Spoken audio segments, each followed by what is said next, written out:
Ми опинилися справді в непростій ситуації, тому що заява президента, вона була, як на мене, дещо спонтанною, м'яко кажучи, коли він ініціював саме розпуск Конституційного суду, що це за визначенням не можна зробити.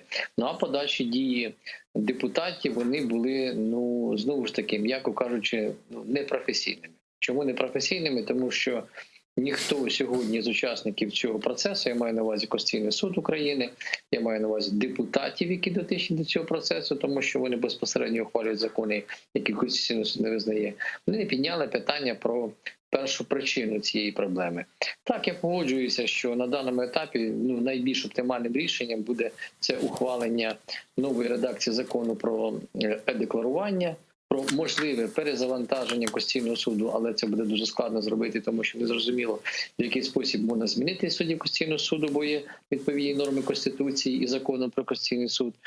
І це до чогось може привести. Але зверніть увагу, що навіть Конституційна комісія, Венеціанська комісія, вона чітко говорить, що Україна не може не виконувати рішення Конституційного суду. Вони, хоч і вказують прямо, що Конституційний суд дещо підмінив собою парламент, але разом із тим вони говорять, що порушувати норми Конституції не можна. Тобто Венеційська комісія фактично, як на мене, констатувала факт того, що ми опинилися в патовій ситуації. Чому? Тому що той законопроект, який сьогодні був ухвалений в Верховній Раді в частині відновлення електронного декларування, і знаходиться зараз на підписі президента, його взагалі рекомендують не підписувати, Венеційка його рекомендує не підписувати. Він знову ж проблему не вирішить.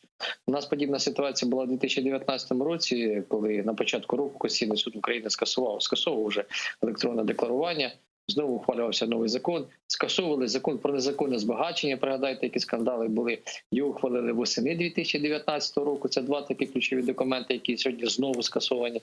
Тобто ми йдемо по колу. Ухвалюємо закон, з'являється група депутатів чи навіть громадян України можуть звернутися до КСУ і знову скасувати, бо він, мовляв, неконституційний. А чому? Тому що ви не можете прописати закон грамотний, розумний, який би відповідав реаліям, виконував поставлені завдання, який би відповідав би, не те, що духу конституційному. В Конституції прописані норми доволі суперечливі.